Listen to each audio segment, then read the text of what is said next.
Y todos necesitamos los unos de los otros. Necesitamos de nuestros hermanos, de nuestra familia en la fe. Entonces, qué hermosa manera de animarlos. Dice la Biblia: así que, hermanos míos, amados y deseados, gozo y corona mía, está así firmes en el Señor, amados.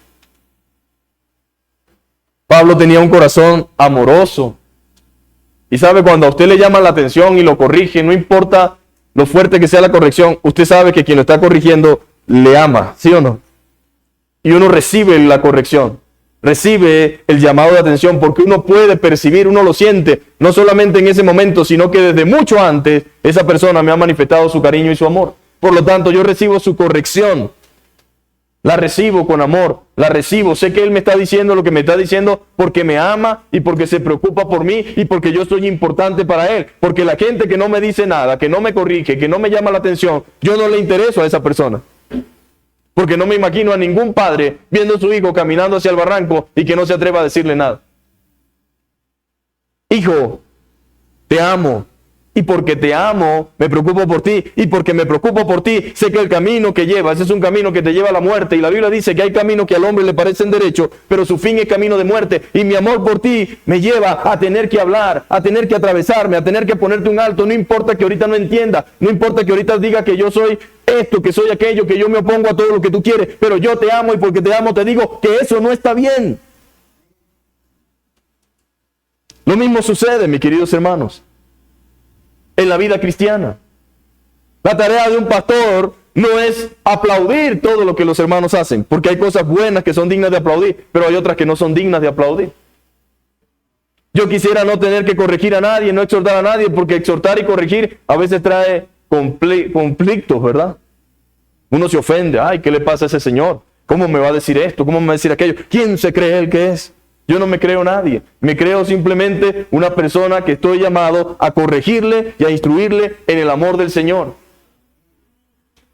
Ahora, yo lo que quiero que analicemos es el tacto de Pablo. Diga conmigo, necesitamos tacto para decir las cosas. El problema no es que me corrijan. El problema no es que me llamen la atención. Es la forma en que lo hacen. Y a veces se necesita sabiduría. Por eso dice la Biblia en Romanos que el que tenga el don de la exhortación, entonces que exhorte, ¿verdad? Pero parece que todo el mundo no tiene el don de la exhortación. ¿Verdad que no? Porque si lo primero que siente uno es un ladrillazo en el lomo o en la cabeza, ya eso te desarticula y comienzas a tener una actitud que no es la correcta. Ahora, no significa que no se debe corregir el pecado, pero con justicia, misericordia y amor se corrige el pecado. Y el juicio, dice la Biblia, la misericordia debe triunfar sobre el juicio. Y los cristianos debemos aprender a ser misericordiosos, a tener tacto para decir las cosas. No vamos a dejar de decir la verdad, pero es la forma en que decimos la verdad. Ahora es cierto que hay personas que ni que se lo digas cantando, ni llorando, ni con lágrimas, ellos van a seguir su propio camino. Esa es la otra realidad. Pero Pablo le dice a los hermanos, hermanos míos, mis queridos hermanos, mis amados, yo los amo con sinceridad, dice Pablo. Yo los amo, deseados, los anhelo, deseo verlo, deseo mirarlo, deseo estar entre ustedes, me preocupo por ustedes, gozo y corona mía. Ustedes me traen satisfacción, ustedes son mi gozo, mi corona. En el sentido humanamente hablando, en el Señor, yo siento gozo de lo que ustedes se han convertido y lo que Dios ha permitido que yo haga entre ustedes. Gozo y corona mía. Así está firmes en el Señor, amados.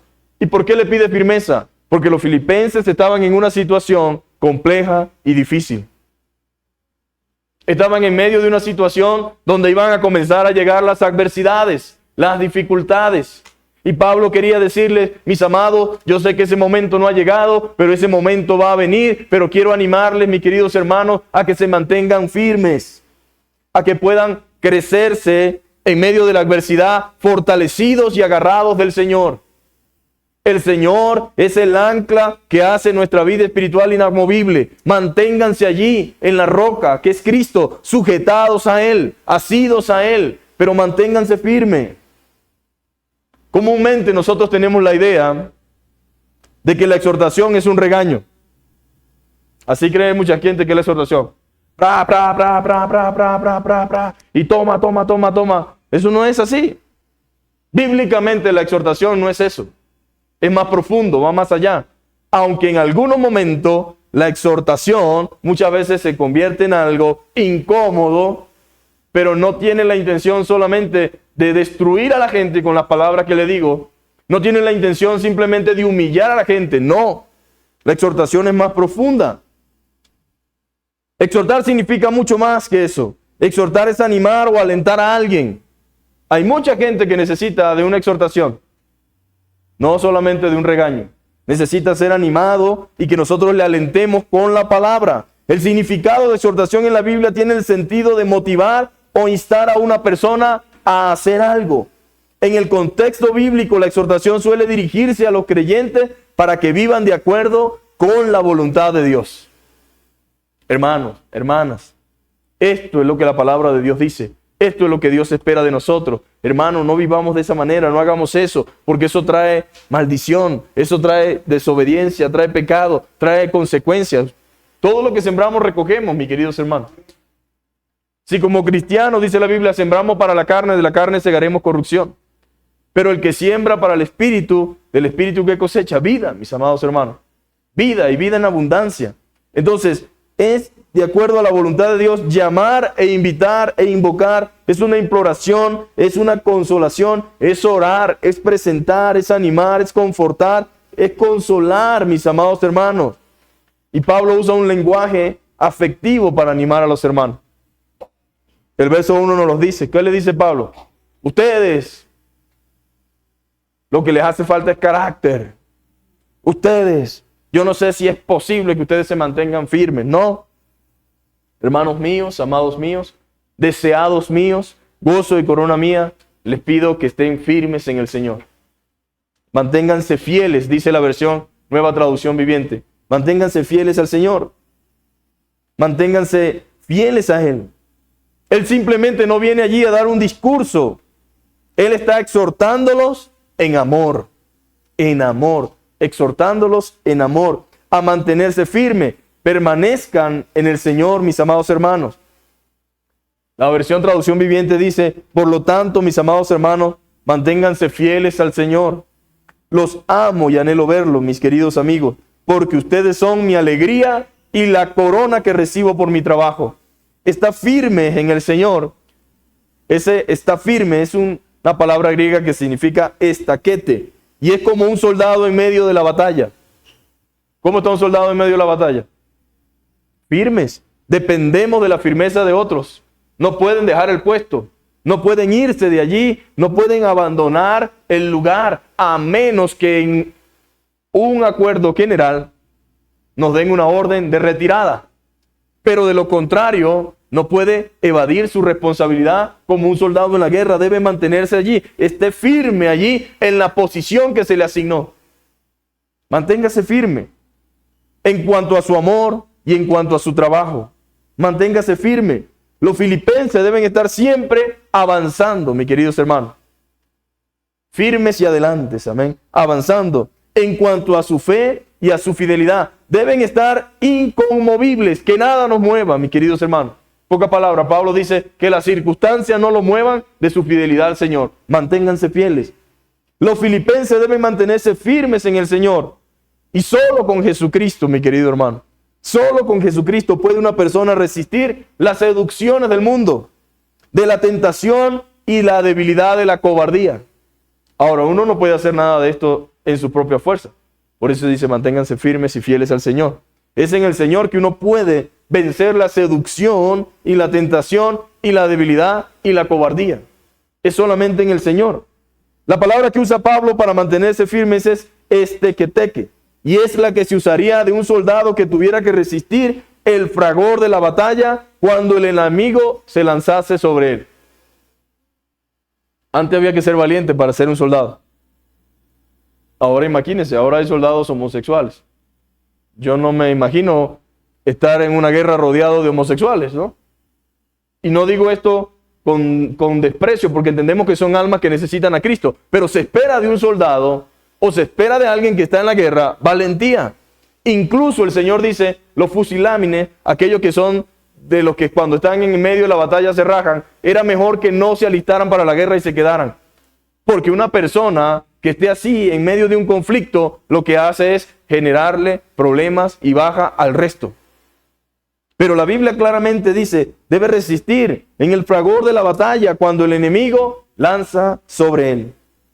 Y aquí sería muy propicio aquel maravilloso himno que antes se cantaba, un viejo himno que decía y se titulaba Firmes y Adelante.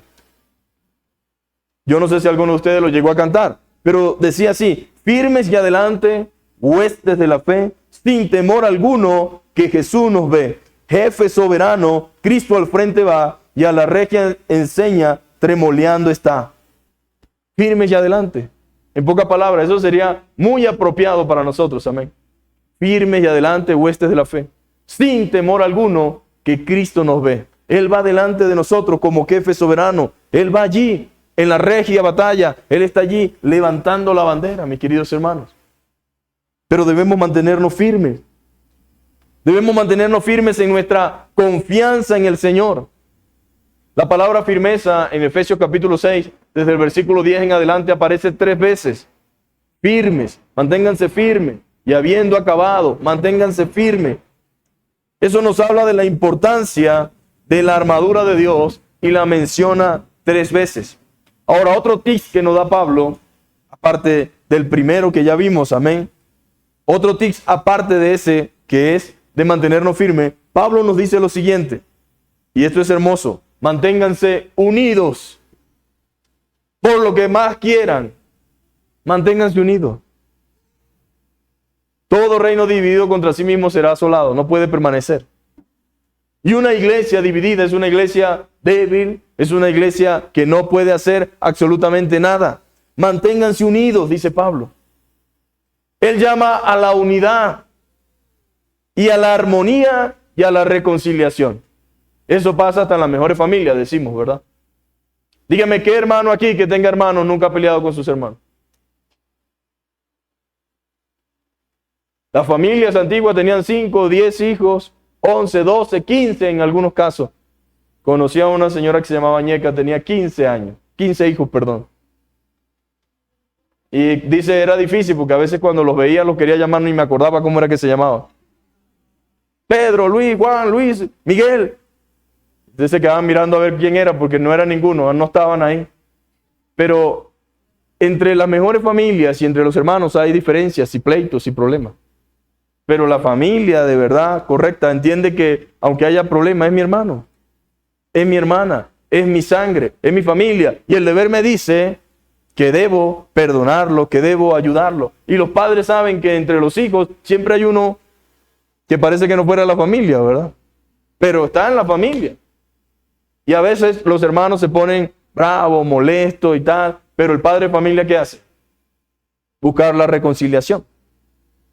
Buscar generar la armonía y la paz. Y Pablo dice, manténganse en unidad, en armonía, en reconciliación. La fila de los creyentes deben mantenerse en unidad de mente, pensamiento y alma. Aquí no puede estar cada quien por su lado o pensando, no. Tenemos que estar unidos en unidad de mente, de pensamiento, sobre todo en lo referente al Señor y su palabra, en lo referente a su voluntad. Dice, ruego a Evodia y a Síntique que sean de un mismo sentir en el Señor. Acuérdense que era una carta. Y Pablo pasa del primer texto al segundo versículo diciendo, ruego a Evodia y a Síntique. Pero ahí pudiera decir, ruego a la hermana Laura y a la hermana Elena que sean de un mismo sentir. Pudiera decir, ruego a la hermana Luisa y a la hermana tal a que se pongan de acuerdo en un mismo sentir en el Señor. Ahora, esta carta pudiéramos decir, habían problemas en los filipenses, en Filipo. Pero la pregunta sería, ¿habrá problemas entre los hermanos y entre las hermanas en la iglesia del día de hoy? ¿Habrá una Síntique y una Evodia en la iglesia en el día de hoy? Claro que las hay. Claro que hay divisiones. Claro que hay problemas. Claro que hay diferencias. Pero la Biblia nos llama a la unidad, a la reconciliación, a la armonía, a la unidad de mente, pensamiento y alma, a un mismo sentir en Cristo. ¿Ustedes creen que Dios está de acuerdo en la desunión? En el pleito, en la división.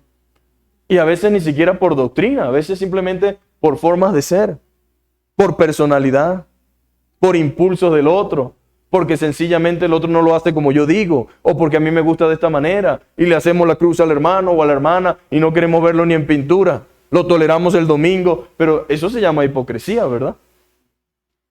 Eso se llama autoengañarme a mí mismo, porque Dios lo sabe todo y Él ve el desprecio y la forma y la manera en la cual me dirijo y trato a la otra persona.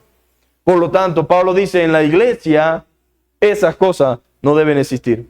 Así que yo les ruego, como una autoridad en el Señor que soy, como un hombre que les he dado ejemplo, como un hombre que les he manifestado mi amor, que ustedes arreglen su diferencia. Yo les ruego, dice Pablo, a Evodia y a Síntique, que sean de un mismo sentir en el Señor. El enemigo no es mi hermano, ni mi hermana. ¿Se ha dado cuenta usted de lo que hace el diablo, no? Nos pone a pelear entre nosotros mismos. Pero el enemigo no es mi hermano ni mi hermana. No es la hermana tal, no es el hermano tal. Él no es mi enemigo. No. Yo le ruego como siervo de Cristo, como alguien que les ha manifestado mi amor a ustedes, tanto una como la otra, se pongan de acuerdo en el Señor y arreglen sus diferencias. Ahora, ¿quién era Evodia y Síntique? No hay mucha referencia aparte de esto aquí en los Filipenses. Pero eran dos mujeres en la iglesia que tenían una desaveniencia. Había una diferencia allí. Había desacuerdo. Es algo que suele suceder en la iglesia. Las diferencias y los desacuerdos entre los hermanos. Suele suceder. Pero no es justificable, no es aceptable. No es algo que no pueda suceder. Sí, puede suceder, pero debe solucionarse.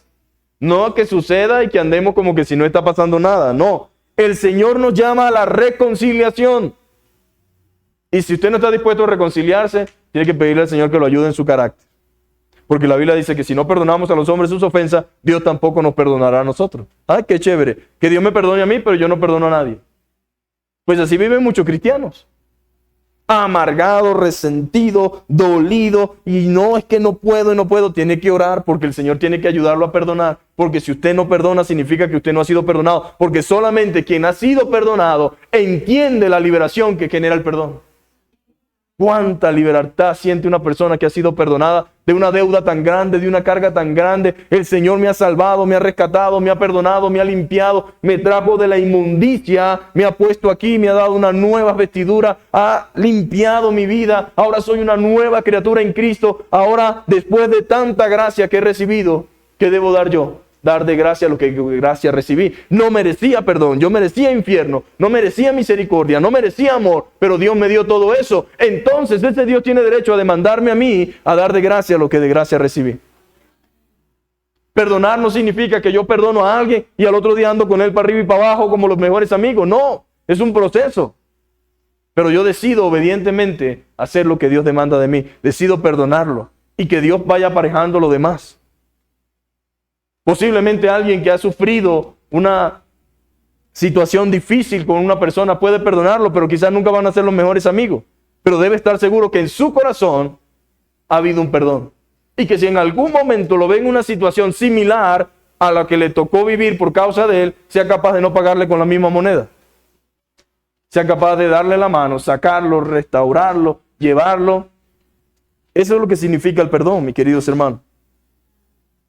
No podemos permitirnos mantener las diferencias y aprender a vivir con ellas como algo normal. No, pues sí, yo no le hablo a ella, ella no me habla a mí, nosotros no nos hablamos, nosotros somos enemigos a muerte, literalmente. Pero cada quien por su lado. No funciona así, mis queridos hermanos. La idea es poder arreglar y solucionar cualquier diferencia que entorpezca la armonía espiritual de la iglesia. Porque créame, no puede haber bendición en una iglesia, ni en un hogar, ni en una familia donde hay odio, resentimiento, chisme, indiferencia, apatía. No puede haber. Si eso sucede, no hay bendición ni armonía. La Biblia dice, mirad cuán bueno y cuán delicioso es habitar los hermanos juntos y en armonía, porque allí envía Jehová que bendición y vida eterna. Pero hay una condición previa ante la bendición. Mirad cuán bueno es habitar los hermanos juntos y en armonía. Ahora, no significa que tengamos los mismos gustos, No significa que pensemos lo mismo, no significa que no sea diferente, pero las barreras de la diferencia, las barreras quizás de la preparación académica, no deben permitirnos a nosotros estar en desunión, no deben permitirnos a nosotros estar en un pleito, en un celo. No, aquí todos somos iguales, mis queridos hermanos. Aquí nadie es más que otro hermano por el simple hecho de ser más maduro o tener más conocimiento. Aquí todos somos delante de Dios iguales. Por lo tanto, nosotros debemos procurar y promover la unidad, arreglar cualquier diferencia. ¿Por qué? Porque eso no trae bendición en el servicio, mi amado hermano. No trae bendición en el culto. Impide la manifestación del poder de Dios. Y lo único que Dios puede hacer es entrar en la vida de esa persona y quebrantar los corazones para que haya arrepentimiento. Pero no podemos venir aquí con soberbia. No podemos venir aquí con pecado en nuestro corazón, con resentimiento, con odio, deseando que ese hermano o esa hermana no existiera más aquí para yo tener más libertad de moverme libremente en el servicio. Ahora usted dirá, pastor, ¿esas cosas existen? Estoy convencido de que sí, mis amados hermanos. Cuidado, dice la Biblia, que no haya raíz de amargura en alguno de ustedes. Que no se haga una raíz de amargura en el corazón. Entonces, Evodia y Síntique arreglen sus diferencias, dice Pablo. Arreglen sus diferencias. En Mateo 5:21 dice, oíste que fue dicho a los antiguos, no matarás, y cualquiera que matare será culpable de juicio. ¿Verdad? Esa era la ley. Pero yo digo, dice Jesús, que cualquiera que se enoje contra su hermano será culpable de juicio. Estoy enojado hasta la muerte, estoy bravo, no, Señor, yo no puedo. Eso sería, yo he escuchado personas así, mis hermanos. Ahora, no digo esto, están en su proceso. Dios tratará con ellos. Pero personas que dicen, yo no puedo, y no puedo, y no puedo, y no puedo. Pues entonces Dios tiene que pasar a otro proceso más difícil. Porque esto es lo que el Señor usa para llamar nuestra atención. Mira, dice, oíste que fue dicho, porque algunas personas se quieren justificar en los hechos para decir, bueno, es que eso es lo que corresponde. Pero dice, oíste que fue dicho a los antiguos, no matarás, y cualquiera que matare será culpable de juicio. Pero yo, o sea, el Señor, les digo que cualquiera que se enoje contra su hermano será culpable de juicio. Y cualquiera que diga necio a su hermano será culpable ante el concilio. Y cualquiera que le diga fatuo quedará expuesto al infierno de fuego. Por tanto, y yo digo, Dios mío, a veces nosotros mismos detenemos la bendición de Dios para nuestra vida y para la vida de la iglesia, con nuestra conducta y con nuestras actitudes. Y la Biblia dice claramente, por tanto, si traes tu ofrenda al altar, lo que sea que tú hayas dispuesto para Dios, y allí te acuerdas de que tu hermano tiene algo contra ti, ¿qué debe hacer la persona? Deja allí tu ofrenda delante del altar y anda y reconcíliate primero con tu hermano, y entonces ven y presenta tu ofrenda, porque no es aceptable para Dios ninguna ofrenda con un corazón como ese, sin haber arreglado su diferencia. En pocas palabras, Evodia y Síntique deben ponerse a cuenta la una con la otra, deben reconocer su falta, deben reconocer su error, deben pedirse perdón y deben vivir en armonía como lo dice la palabra del Señor. Es lo que la Escritura nos enseña, mis queridos hermanos. Entonces es sencillo. A Dios no le agrada la idea de que nosotros estemos en enemistad. No le agrada. En pleitos. Y aunque es muy común en el día de hoy, esa no es la voluntad de Dios. No forma parte del plan de Dios. Y cualquier hermano o hermana que ande en esa situación debe orar y buscar por todos los medios posibles la reconciliación y arreglar las cosas, mi querido hermano. Arreglar las cosas. No es que él o ella o fulano o fulana, no. Si yo entro en razón, porque el cuerdo no es solamente el que de repente es afectado, a lo mejor yo soy el afectado, pero si Dios me permite entender esto, aunque la otra persona, porque a veces pasa, ¿no? Que queremos que se haga justicia en el perdón. No, fulano me ofendió a mí. No, fulana me ofendió a mí. Y entonces decimos, que venga el que me faltó el respeto, el que me... Y entonces yo no voy. Eso se llama orgullo.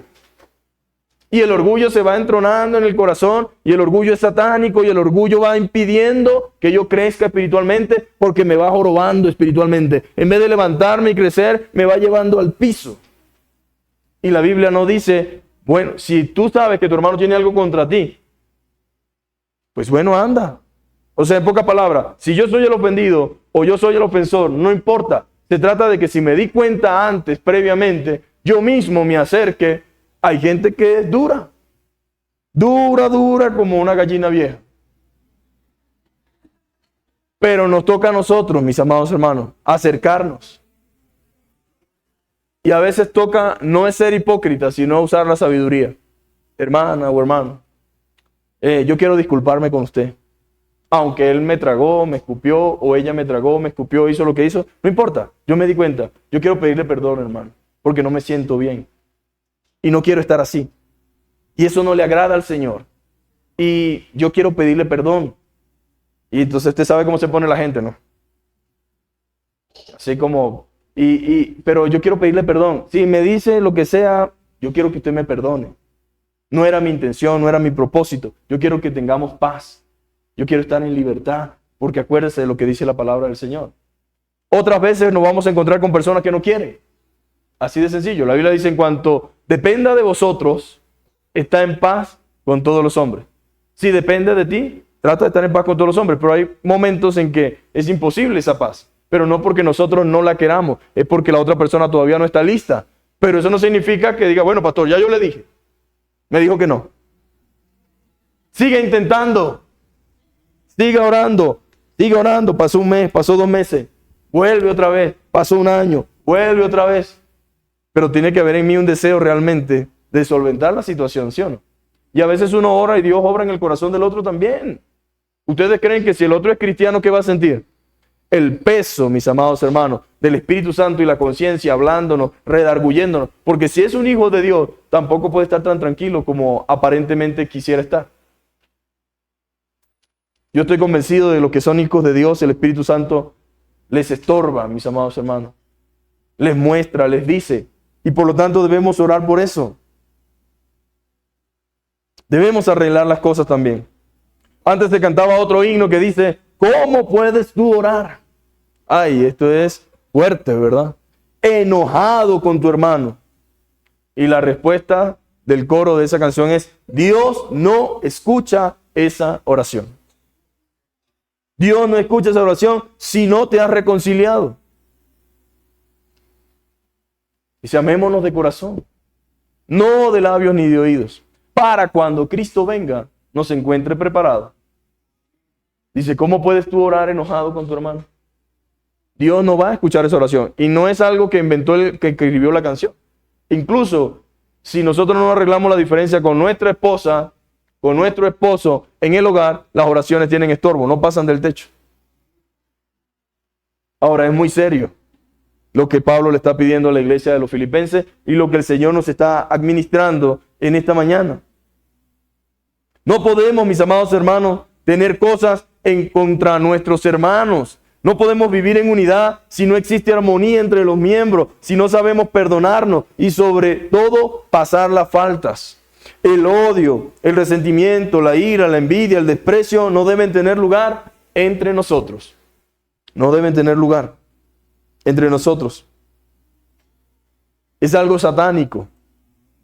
Era el enemigo que estaba buscando perturbar la unidad y la armonía en la iglesia de Filipo. ¿Cómo? Por una manerita tonta, a lo mejor allí, a través de las hermanas Evodia y Síntique, que no significa que no fueran hermanas. Dicen cuyos nombres están inscritos en el libro de la vida.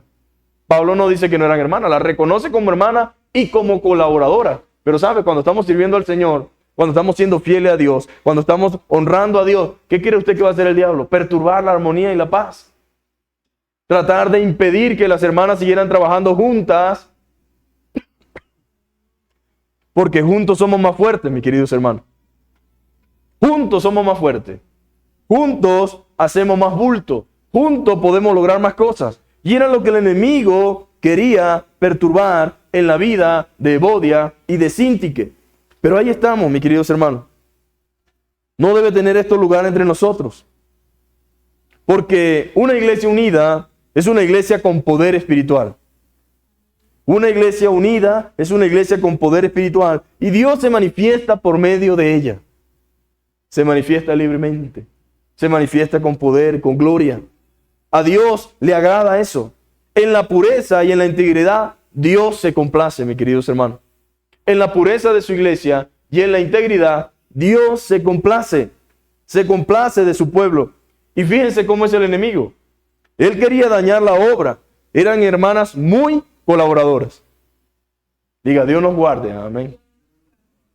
Eran hermanas colaboradoras, servidoras, fieles. Estas combatieron juntamente conmigo. Ellas no eran cualquier persona común, eran servidoras, eran siervas del Señor. Pero precisamente el diablo estaba buscando dañar esa relación y esa dupla espiritual que tenía Evodia, gracias mi amor, y Síntique. Buscó perturbarla.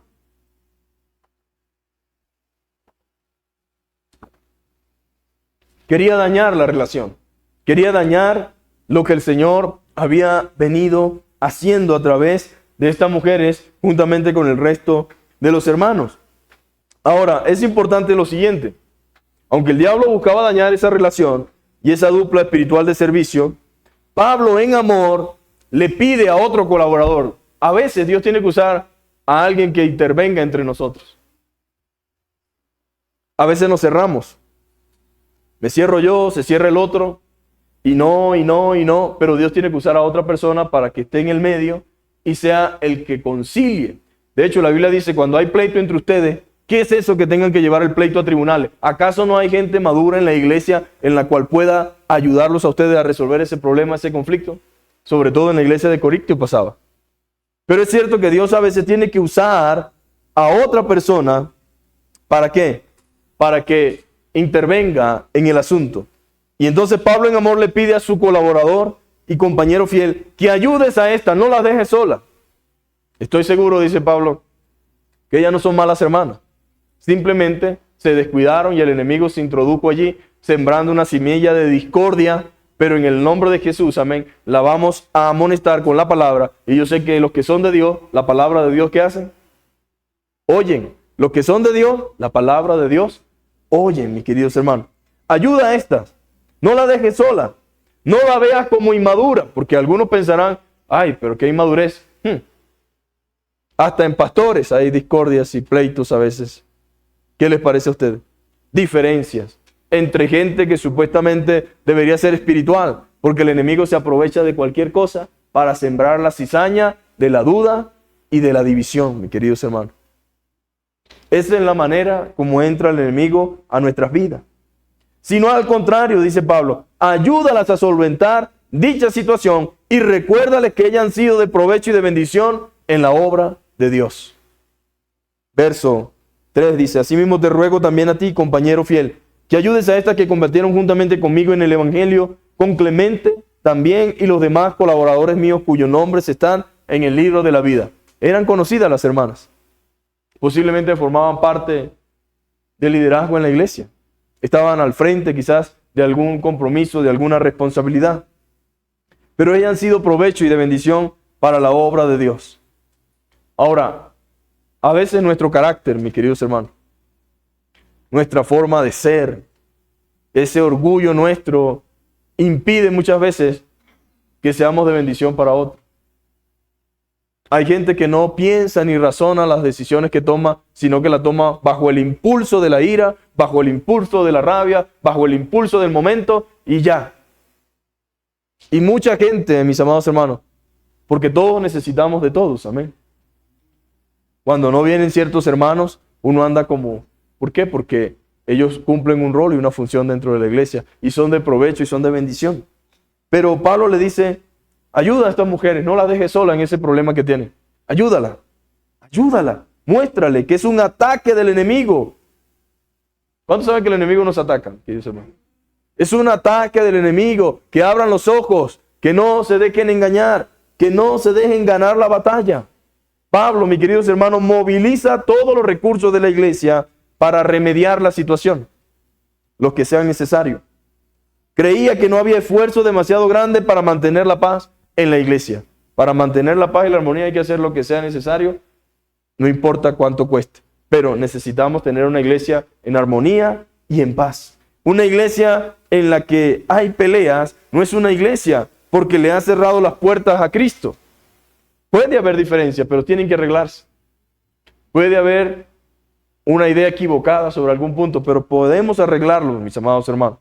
No se puede estar en paz con Dios, porque hay gente que cree así. No, pues Dios me conoce, y Dios yo. Pero Dios no solamente quiere que nosotros tengamos una relación con Él. Él quiere que esa relación que tenemos con Él se manifieste entre su pueblo, entre los hermanos, entre los creyentes. No se puede estar en paz con Dios y en guerra con los hermanos al mismo tiempo. Eso es imposible. Amén. Número 3, mantengámonos gozosos en el Señor. Ese es otro tip que nos da Pablo para ir finalizando la carta, ¿verdad? Dice, manténganse firmes, manténganse en unidad, pero ahora manténganse gozosos en el Señor. ¿Cuántos tienen gozo? Tenemos que mantenernos gozosos en el Señor. Estén siempre llenos de alegría, dice otra traducción, en el Señor. Lo repito, alégrense, que todo el mundo vea que son considerados en todo lo que hacen. Recuerden que el Señor vuelve pronto, mis queridos hermanos. Ustedes deben alegrarse en el Señor, gozarse en el Señor. Y este es otro consejo maravilloso y valioso que todo hijo de Dios debe atesorar y valorar. Usted debe atesorar y valorar este consejo. Hay suficientes razones para gozarnos y agradecer en el Señor. Hay suficientes. No importa lo que yo esté viviendo ni lo que yo esté pasando.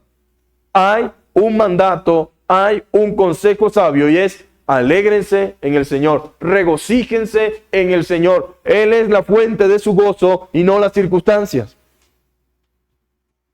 Ahora, ¿cómo hago yo para que mi mente encuentre satisfacción en Dios y no en medio de todo el conflicto en el que estoy involucrado? Pues por supuesto tiene que llenarse de Dios para que usted encuentre contentamiento en Dios. Por supuesto, para que usted tenga gozo en el Señor, debe saber las cosas que Dios dice. Eso significa, debe orar la Biblia, debe orar al Señor, debe tener comunión con Dios y debe leer la palabra del Señor. Entonces usted encontrará el gozo que Pablo tenía. Ahora, ¿qué gozo puede tener un preso que está sentenciado a muerte? ¿Qué gozo puede tener una persona que mañana lo espera la guillotina? ¿Qué gozo puede tener una persona que está sumergido hasta el cuello de problema, pero su esperanza es Cristo? Regocijaos en el Señor siempre. Otra vez os digo, regocijaos. Pablo le dice eso. Ese consejo debo valorarlo, debo atesorarlo. Hay suficientes razones para gozarnos y alegrarnos en el Señor. Cuando puedes poner tu mirada en la palabra de Dios y su promesa, puedes alegrarte y gozarte en su voluntad. Señor, quiero tantas cosas. Padre, pero te doy gracias porque te conozco y tú lo llenas todo. Tú eres mi satisfacción, tú eres mi gozo, tú eres mi alegría, tú eres la fuente de todo. Hay muchas personas que necesitan gozarse en el Señor para poder recibir un montón de cosas más. Pero si no hay deleite en Dios, si no hay deleite en su palabra, si no viene de Él su gozo, algo anda mal. Algo está mal. Y es cierto que como seres humanos necesitamos cosas, queremos cosas, porque estamos en el mundo, ¿sí o no? Pero el gozo nuestro proviene del Señor. Cuando pones tu mirada en la palabra de Dios y en su promesa, puedes alegrarte y gozarte en su voluntad. Lo único que todos los seres humanos necesitan aprender acerca del gozo es que no tiene nada que ver con las cosas materiales. Salomón, el hombre más sabio sobre la tierra y el hombre que más riqueza tuvo sobre este mundo, dijo: vanidad de vanidades, todo es vanidad. Los ricos dicen que los pobres piensan así porque no tienen. Pero realmente no es así, mis amados hermanos. No hay nada que genere verdadera satisfacción como lo hace Cristo. Todo es vanidad. Usted se alegra cuando compra una casa, pero después hay conflicto en la casa. Se da cuenta que el problema no era porque no tenían casa. Usted compra un carro y algunos chocan en el carro, discutiendo en el carro, y nos damos cuenta que no era la satisfacción del carro. Muchas veces compramos la ropa, compramos zapatos, podemos comprar lo más caro y nos damos cuenta que pisan lo mismo que pisan los otros y a fin de cuentas nos duelen los dedos como nos duelen con los otros. No es realmente en sí lo material lo que genera gozo, satisfacción. No quiere decir que sea malo disfrutar de algo que le guste, material, que no sea malo, que usted pueda disfrutar. Pero el gozo no está realmente en lo que vemos y en lo que palpamos con nuestras manos. El gozo viene de parte del Señor. Y Él nos manda a nosotros, filipenses y hermanos de casa de oración, regocíjense en el Señor, que Él sea la fuente de su gozo. El gozo cristiano es independiente de todas las cosas de la tierra. No depende de lo que poseemos, mis amados hermanos, porque tiene su fundamento en la presencia continua de Cristo en nosotros. Dos amantes, dos novios, están siempre felices cuando están juntos. Cuando están juntos, mis queridos hermanos. No importa dónde. El cristiano no puede nunca perder el gozo porque nunca puede perder a Cristo. Por lo tanto, no podemos perder el gozo. El gozo que siento yo, dice un canto, el mundo no me lo dio. Y como el mundo no me lo dio, entonces el mundo no me lo puede quitar. El gozo que usted tiene es un gozo que viene del cielo, es un gozo que Dios le dio. Por lo tanto, las circunstancias externas de este mundo no pueden quitarle el gozo. Usted puede no estar feliz, pero puede estar gozoso. Porque la felicidad depende de la circunstancia, pero el gozo depende del Señor. Es todo lo diferente, todo lo contrario. El gozo depende de Dios, la felicidad depende de la circunstancia, pero la felicidad es momentánea, instantánea. Usted no siempre está feliz. Usted no siempre está henchido de alegría, por así decirlo, no. Porque depende de momentos, depende de las personas que me rodean, depende de las circunstancias. Qué chévere cuando estuvimos allá, no sé, en Santa Marta, en Barranquilla, en Cartagena, qué sé yo, cuando llegaban los camarones, la langosta y mirábamos el mar, qué rico. Ay, qué chévere. Sonreímos y lo recordamos con añoro. Pero viene el día a día, la rutina y todo lo demás y ya. Ese fue un momento que vivimos, queda en el recuerdo y ya. Pero el gozo, mis queridos hermanos, viene de parte del Señor. No me lo puede quitar la circunstancia, ni la adversidad, ni la necesidad, ni el dolor, ni el sufrimiento. Y Pablo es una muestra de eso. Pablo es una muestra de eso. Pablo está diciendo, yo sé lo complicado que es la vida. Porque algunas personas se sienten que ellos son los únicos que sufren en el mundo. Y ven a los demás y dicen, no, ¿qué vas a saber tú? Tú ni siquiera has pasado por lo que yo he pasado. Hay el dicho que dice, caras vemos, corazones no, ¿verdad? Nadie sabe la gotera de la casa ajena. Usted puede ver una persona muy feliz, pero no sabe realmente qué hay detrás de esa casa, detrás de esa puerta, detrás de esa persona. Por lo tanto, Pablo dice, yo estoy en una condición de preso y posiblemente quizá bajo sentencia de muerte, pero aún así puedo experimentar el gozo que proviene de Dios, que invade e inunda mi mente y mi corazón y rebosa externamente. Yo le digo, alégrense en el Señor, regocíjense en el Señor, porque hay contentamiento y gozo en el Señor. Yo lo estoy experimentando, preso, sentenciado a muerte, pero yo estoy rebosando, porque el gozo del Señor ha inundado mi mente, mi corazón, y por lo tanto se exterioriza. Se hace visible. Otra vez les digo, regocijaos, no se dejen invadir la mente y el corazón solamente de las realidades y las circunstancias. Recuerden que por encima de todas estas cosas está el Señor. ¿Cuáles son las cosas que me rodean? ¿Cuáles son las circunstancias? ¿Cuál es la realidad de mi entorno? No lo estamos negando, pero por encima de esa realidad y por encima de esa hostilidad, por encima de esa dificultad, está el Señor. Está por encima de todas estas cosas. Él tiene el control. Él tiene la última palabra.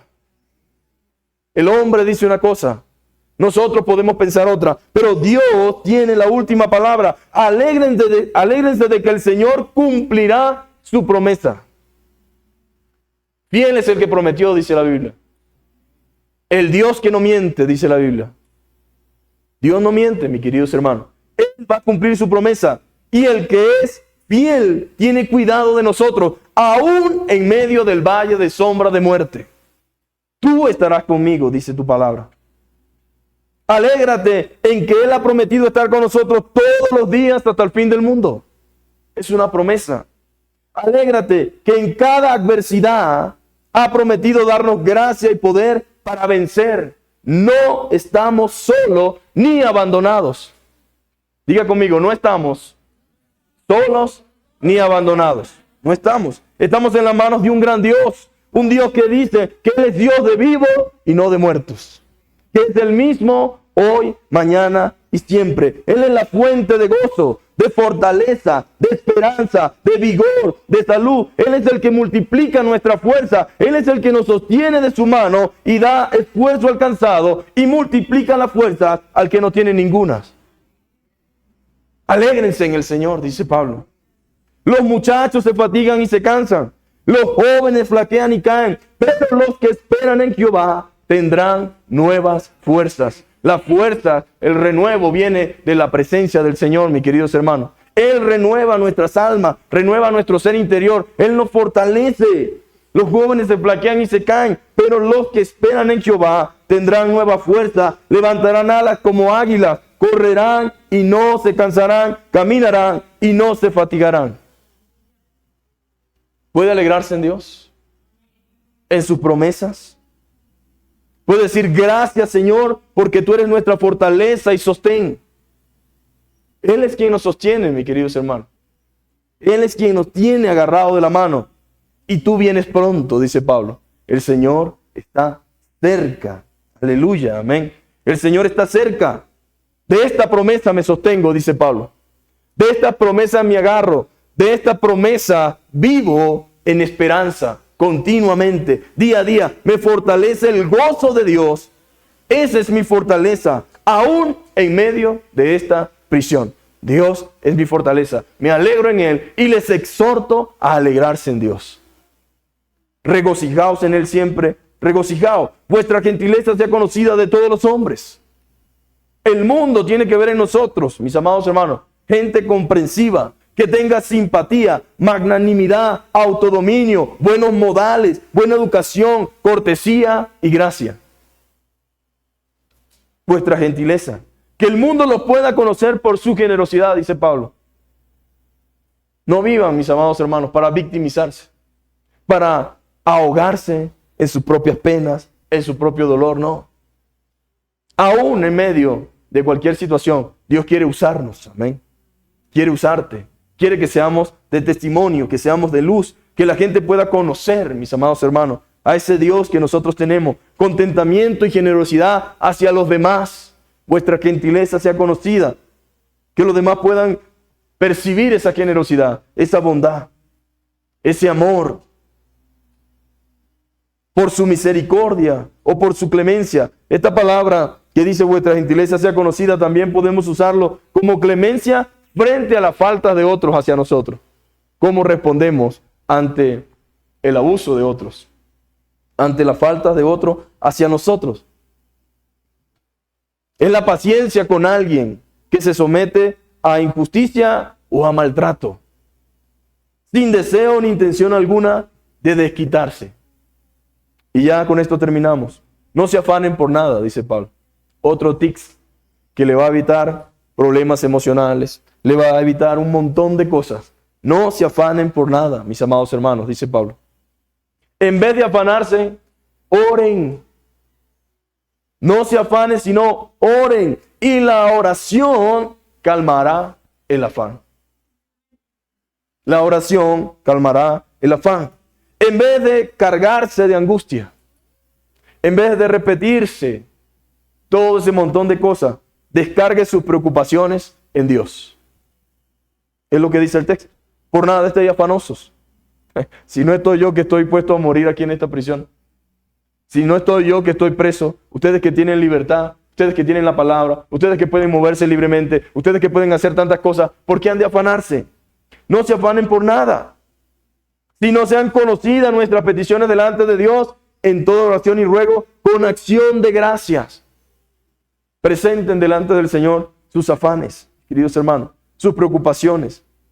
Descárguese de angustia. Descargue sus preocupaciones en Dios. ¿Cómo vamos a olvidar aquel hermoso himno que dice, oh, qué amigo nos es Cristo? Hay cosas que hay que rescatar, mis amados hermanos, del pasado. Oh, qué amigo nos es Cristo. Él llevó nuestro dolor y nos manda que llevemos todo a Dios en oración. ¿Qué debe hacer el cristiano? Orar.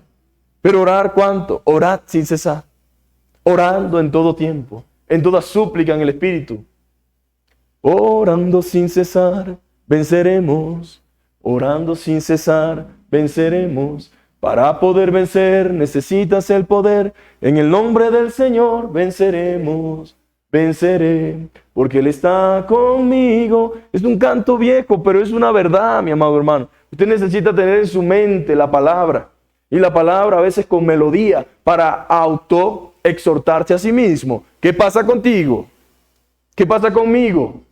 Nosotros hemos visto la mano de Dios, hemos visto su poder 1, 2, 3, 4, 5, 6 veces. Hemos sido testigos de lo que Dios ha hecho en la vida de otras personas. ¿Por qué te abates, oh alma mía? ¿Por qué dudas de su generosidad, de su bondad, de su grandeza, de su misericordia, de su amor? ¿Acaso Dios es un Dios de muertos? No, es un Dios de vivo. Él es Dios de Abraham, Dios de Jacob, Dios de Isaac. Él es el mismo hoy, mañana y siempre. Aunque las circunstancias cambien, aunque las realidades sean otras, Él sigue siendo Dios y está por encima de todo, mis queridos hermanos. Y debemos no afanarnos, sino orar. La oración debe calmar mi afán. En vez de llenarme de angustia, voy a descargar mis preocupaciones en Dios. Ese mismo himno dice, ¿está el hombre desprovisto de paz, gozo y santo amor? Pregunta, ¿está el hombre desprovisto de paz, gozo y santo amor? La respuesta es, eso es porque no llevamos todo a Dios en oración. Porque puede que las cosas no cambien.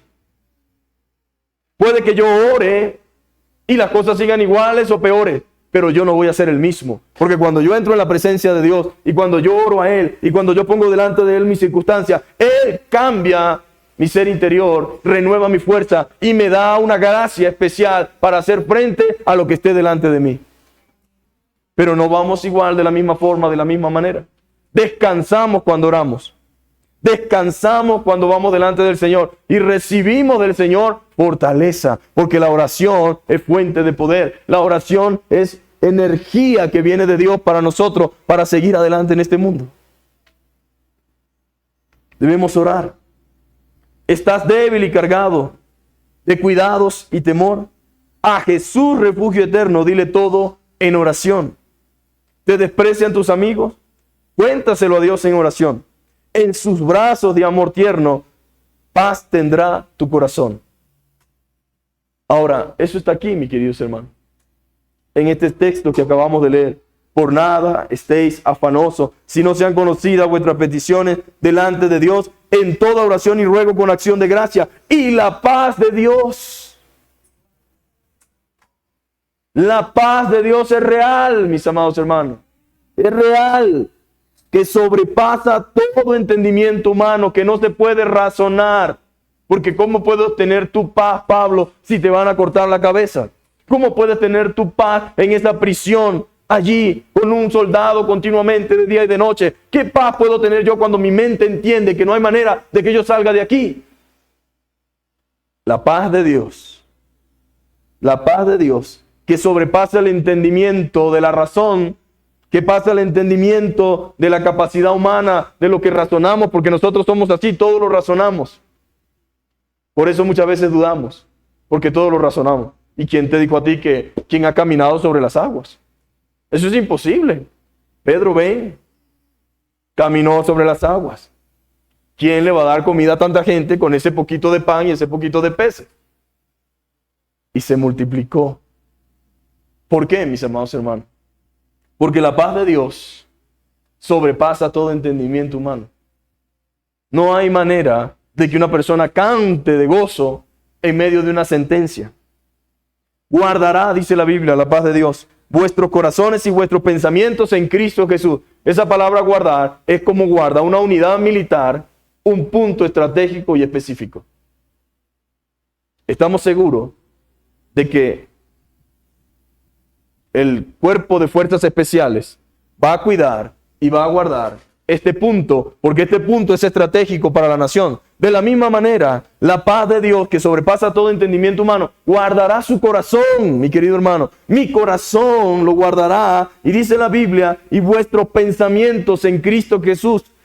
Dios hace un blindaje en nuestro corazón y en nuestra mente cuando estamos llenos de su palabra. Los enemigos, los dardos del enemigo van a ser lanzados, van a venir, van a comenzar, van a llegar de todas partes, pero la paz de Dios, la palabra de Dios en nuestra mente se transforma en un escudo, amén. La fe, protector, que impide los dardos de fuego del maligno lleguen a nuestra vida. Entonces, la paz de Dios guardará vuestros corazones y vuestro pensamiento. Y Pablo dice, por lo demás, hermano, todo lo que es verdadero, todo lo honesto, todo lo justo, todo lo puro, todo lo amable, todo lo que es de buen nombre, si hay virtud alguna, si hay algo digno de alabanza, en eso pensad. ¿En qué estamos pensando? ¿En lo puro? ¿En lo honesto? ¿En lo de buen nombre? ¿En lo que tiene virtud? ¿Qué hay en nuestra mente y en nuestra cabeza? Lo que hay en nuestra cabeza, mis amados hermanos.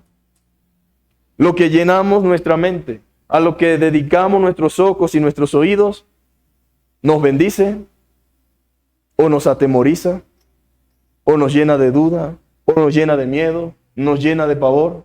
Pero si su mente se centra en Cristo, en su palabra, en su poder, en su gloria, en todas las cosas buenas, en todas las cosas puras, en todo lo que sea de buen nombre, piensa en eso, mi amado hermano. ¿Y sabe qué dice la Biblia? En esto pensad, y lo que aprendiste y recibiste y oíste y viste en mí, el ejemplo de Pablo, dice, esto haced, y el Dios de paz estará con vosotros. Que en esta mañana, mis queridos hermanos, nosotros podamos agarrar esos 3 tips. Mantengámonos firmes, amén. Mantengámonos firmes en el Señor. Mantengámonos unidos, amén. Mantengámonos unidos, claramente unidos en pensamiento, mente y corazón. Mantengámonos allí. ¿Y sabe algo? Manténgase en el gozo del Señor. Vamos a orar en esta mañana. Vamos a decirle, Señor, gracias porque tú eres bueno. Para siempre es tu misericordia. Gracias porque podemos venir a tu casa, Señor. Y podemos ser fortalecidos en ti. Amén. El Señor renueva nuestra fuerza, mis queridos hermanos. Él nos da la dosis que necesitamos para seguir adelante. Y el mismo Espíritu, dice la Biblia, que intercede por nosotros con gemidos indecibles. Padre, te damos muchísimas gracias, Señor. Te damos toda la gloria porque tu palabra es verdad, Señor. Gracias, Señor, porque ella es, Padre amado, lámpara a nuestros pies, Señor. Gracias por tu palabra, Señor, que nos recuerda quiénes somos, Señor. Nos recuerda quién eres, Señor. Nos recuerda, Señor, Padre amado, que debemos mantenernos firmes, Señor, en tus promesas, Padre amado. Oh, Señor amado, tú nunca has faltado a tu palabra, Señor. Somos nosotros los que somos infieles, Señor. Pero si fuésemos infieles, Él permanece fiel, Señor amado, porque Él no puede negarse a sí mismo, Señor. Gracias, Señor, porque por tu fidelidad estamos aquí. Y como dijo el profeta, Señor, en Lamentaciones, por la misericordia de Jehová no hemos sido consumidos, porque nunca decayeron su misericordia. Nuevas son cada mañana. Grande es tu fidelidad, Señor. Oh, Padre amado, Señor, cuántas grandes obras has hecho en nosotros, Señor. Ayúdanos a recordar, Señor, todo lo que has hecho a lo largo de nuestra vida, Señor. Cómo nos has guardado, cómo nos has librado, cómo nos has provisto, cómo nos has sustentado, Señor. Cómo, Señor amado, has tenido cuidado de nosotros, Señor. Queremos pedirte perdón, Señor, porque pecamos con nuestra mente y con nuestro corazón, Señor. Al ofender tu santo nombre, Señor, con las actitudes que muchas veces tomamos, Señor. Queremos pedirte, Señor, que nos limpie de toda maldad, Señor. Y queremos rogarte que tu Espíritu Santo, Señor, inunde nuestra mente, Señor, con tu palabra y con tu verdad, Señor. Llénanos del gozo de tu salvación, Señor. Pon sobre nosotros, Señor, tu gracia, Señor. Y ayúdanos a vivir en plena certidumbre de fe, Señor amado. De que tú cumples lo que prometes, Señor amado. Y que tú has prometido, Señor amado, guardar a tu pueblo, guardar a tu iglesia. Estar con nosotros todos los días hasta el fin del mundo, Señor amado. Gracias, Señor, porque no nos ha venido ninguna tentación que no sea humana, Señor. Pero fiel es Dios que no nos deja ser tentados más de lo que podemos resistir, sino que juntamente con la tentación nos dará la salida, Señor. Gracias porque no hay nada imposible para ti, Señor. No hay nada difícil para ti, Señor. Por eso oramos en esta hora, Dios. Y pedimos tu bendición, Señor, sobre nuestros hogares, sobre nuestra familia, Señor. Ayúdanos, Señor amado.